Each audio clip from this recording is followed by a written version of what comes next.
Ni hao. Friends, I am extremely delighted to attend Lushan Global Business Leaders Conference of 2022. It's really heartening for me to know that conference is guided by the Development Research Center of the State Council of People's Republic of China. In addition, a collaboration with China Council of Promotion of International Trade and Jiangxi Provincial People's Government has really added impactful dimension to this conference. Friends, let me start by saying how urgent the crisis of climate change is. Let me start by quoting Antonio Guterres, United Nations Secretary General. He said, "Climate change is running faster than us. We are losing race. We are standing on a cliff. We are about to fall down, deep dive into disaster." Climate change crisis is that serious. Yes, we just came out of the COVID-19, which was a planetary level pandemic, widespread. Everyone was affected. Climate change will be just like another pandemic. It will affect everyone, rich and poor, developed and developing country, all races, all castes, all religions, all with different political philosophies. Everyone will get affected. And on top of it, the climate change may lead us to what is called as a sixth extinction. 5 extinctions have already taken place, and the sixth extinction is on the way. The climate change, the root cause of it is the human greed and our irresponsible way of production and consumption seems to have no end. And we seem to now at the position that unless we transform radically, we will not be able to get to the right place. Let's make first a good problem statement, because many have said that if you understand the problem well, the solutions can also be formulated well.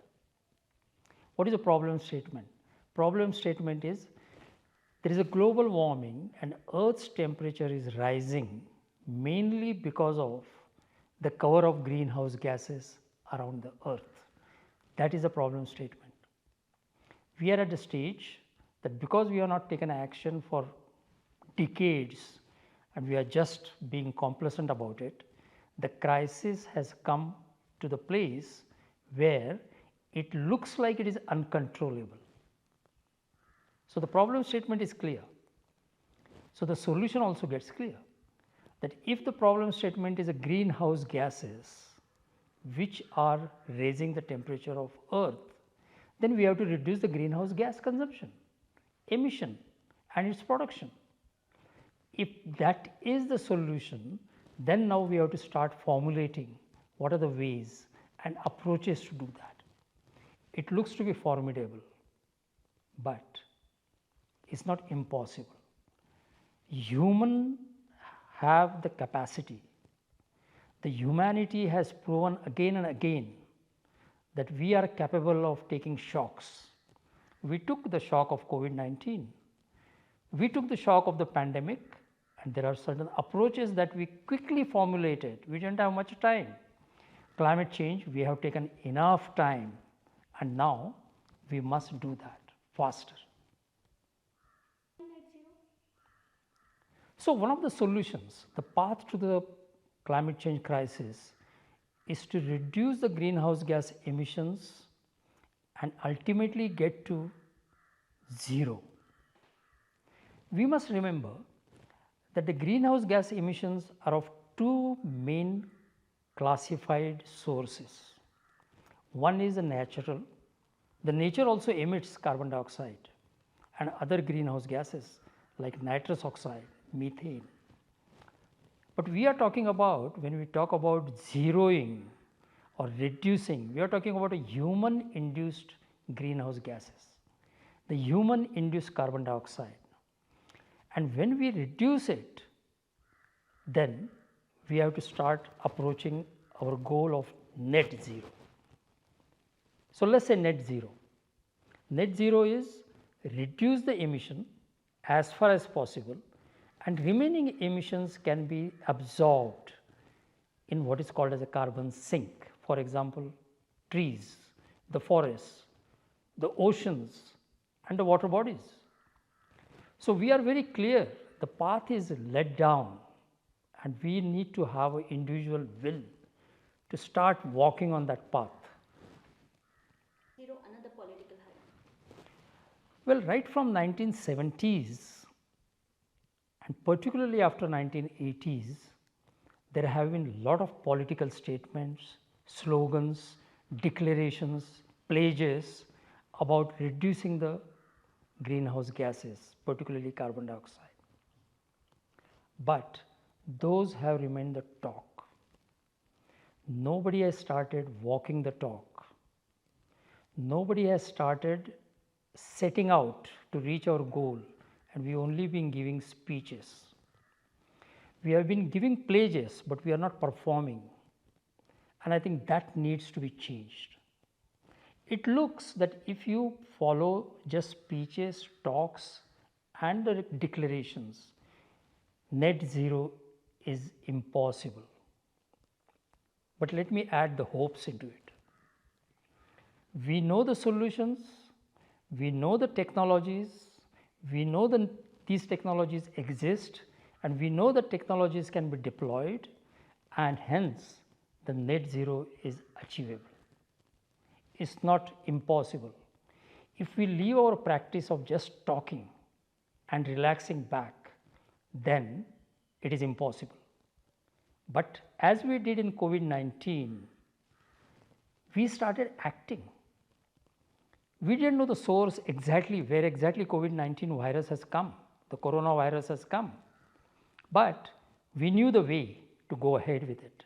We worked together, and particularly the countries like China, countries like India, they took the lead, held the hands and the global cooperation, and we overcome the pandemic. And I think the same thing can be done with net zero. We can reduce the human induced carbon dioxide as much as possible, and then create the absorption capacity so that we achieve the net zero. It's just possible. Let me step back and understand that COVID-19 has made human society weaker, physically as well as mentally. We got the shock. We never expected that. It came out of blue, but we did manage to overcome it. The problem is not fully solved in COVID-19, but we know that it can be now controlled, and that is achievement. Now, that COVID-19 has made us weaker, but it has also made us stronger in terms of what needs to be done at planetary level to solve the planetary level crisis. Climate change is a planetary level crisis, and hence COVID-19 has taught us that a partnership, holding hands, sharing the information, sharing the technologies, and coming out to help the poor who have not been reached, who have no capacity to take action on climate change or on net zero, can be helped. This is what exactly we did in case of COVID-19. The only difference is COVID-19 had a vaccine. Unfortunately, climate change pandemic does not have a vaccine, but it has a technologies. So, let us work on those technologies and start a cooperative action.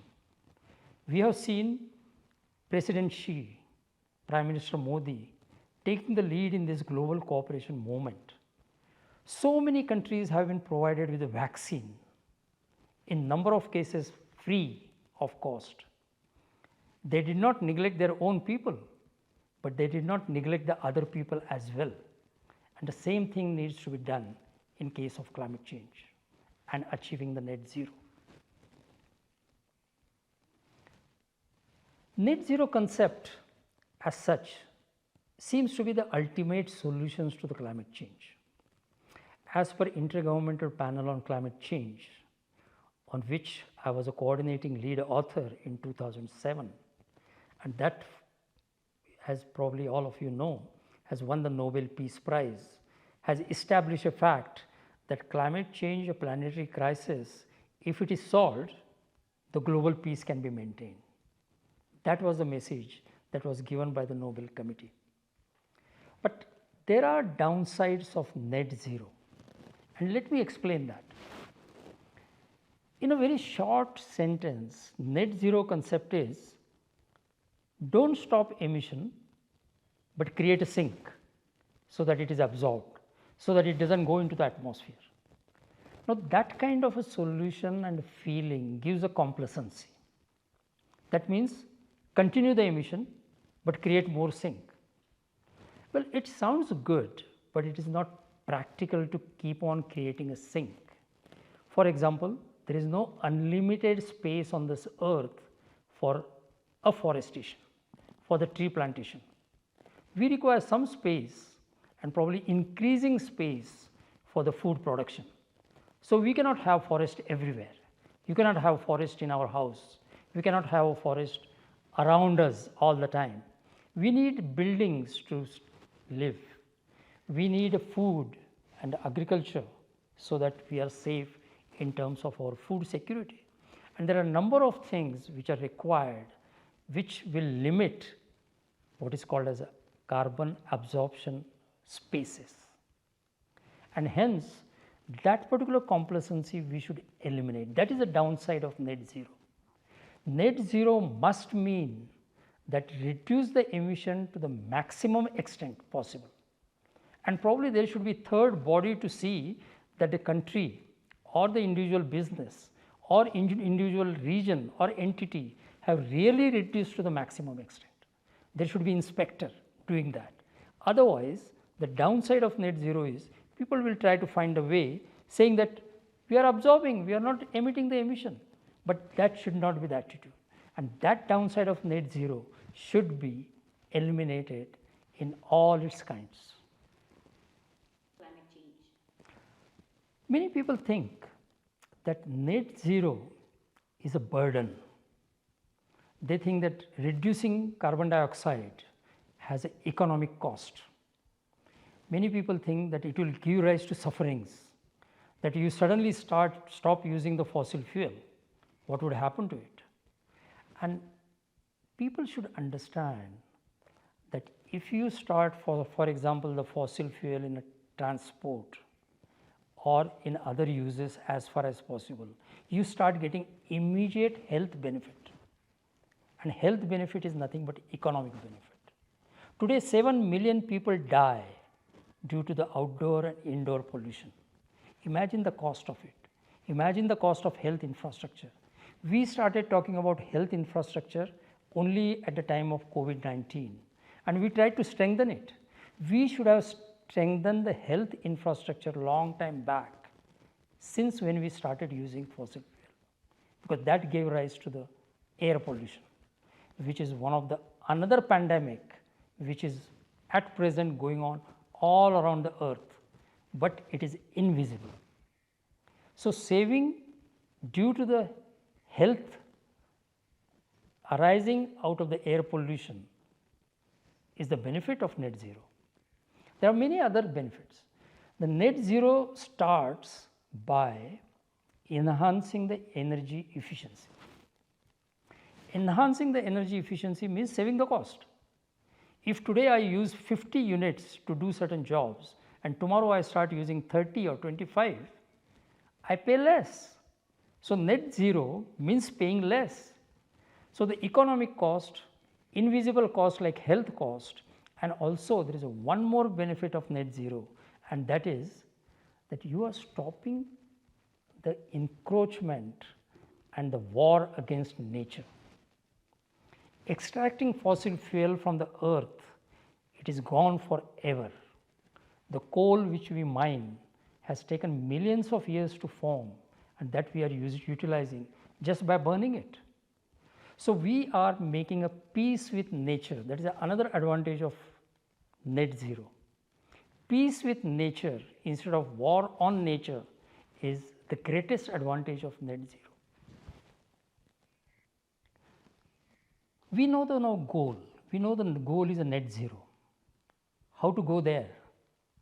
And I think some of the leaders, particularly Prime Minister Modi, particularly the European leaders like Emmanuel Macron and President Xi, and Scandinavian countries have shown the way to go ahead with it. It is called as inspiring the people. In a bureaucratic language, it is called as making the policies.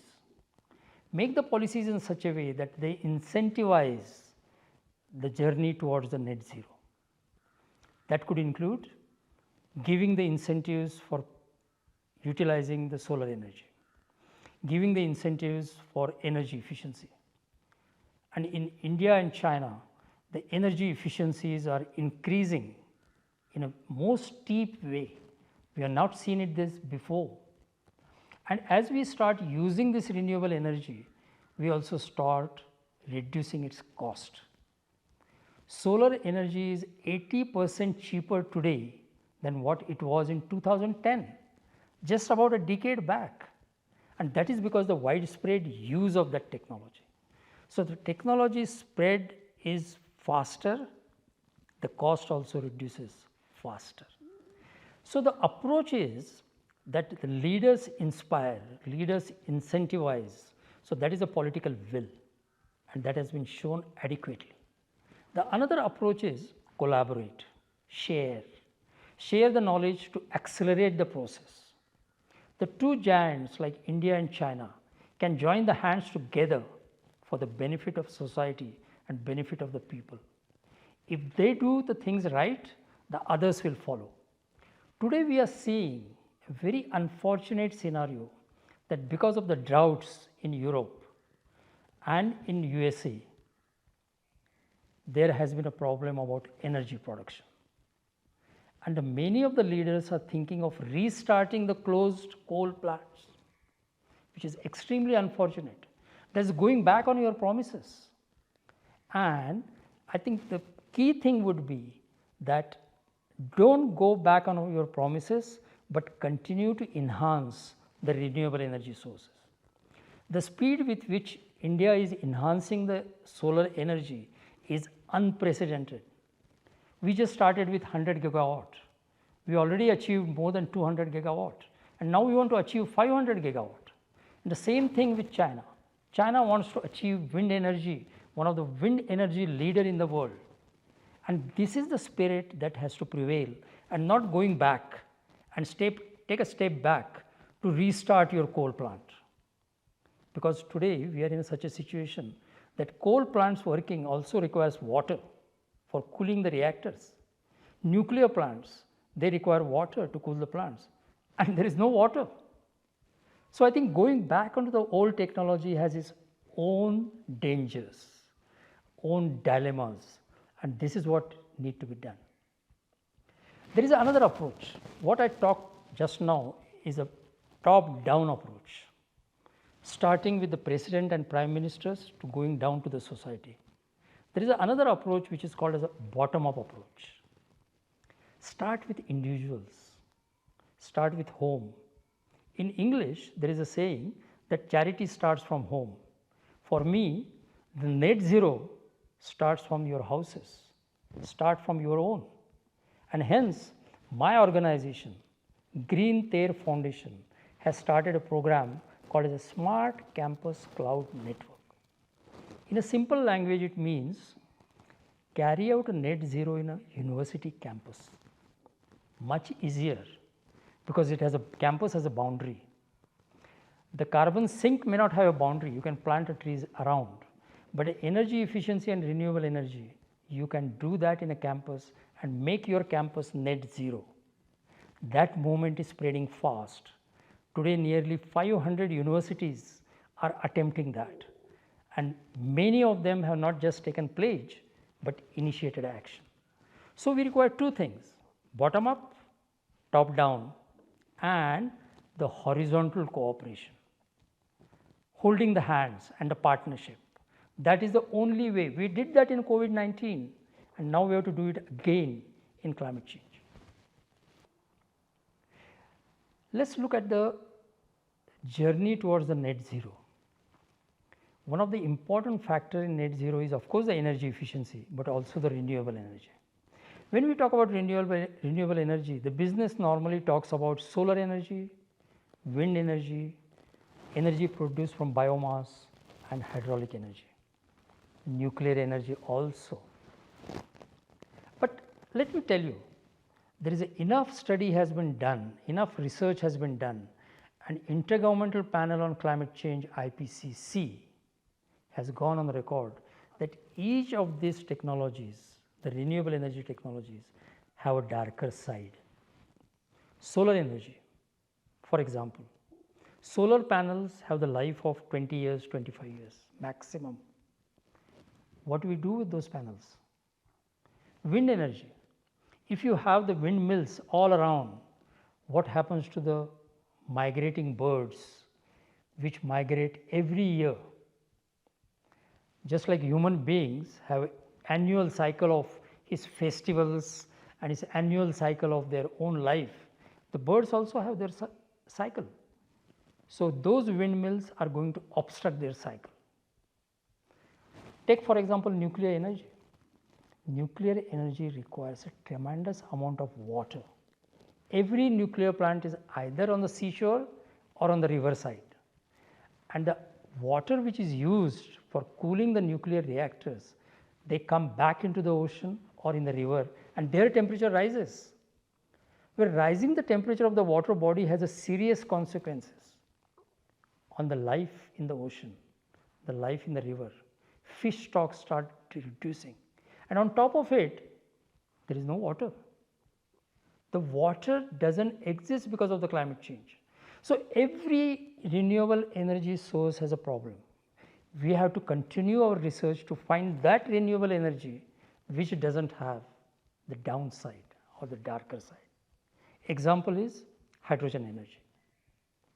A lot of research is being done on hydrogen energy. It's very costly at that stage, but as we have seen in the past, as the technology spread, the costs come down. I am sure the hydrogen cost per meter cube of volume or per kilogram of its weight will come down as we go along. But hydrogen energy seems to be much better option with not much darker side as we have seen up till now. And such kind of research again can be initiated in the universities, in the campus. So, the smart campus cloud network is not just about making your campus net zero. It is also to continue the research, because the youth today represents the mind of researchers. They represent the mind of innovation, mind of creativity, and we must make use of it. Creativity keeps on reducing as we grow old, but they are maximum at the university campus, and that is why university campus is the source of starting the solution towards net zero. Thank you very much for this opportunity to present my views, and in the end I would like to thank Lushan Global Business Leaders Conference 2022 for this opportunity, and also I wish a grand success to this conference. Sheshe.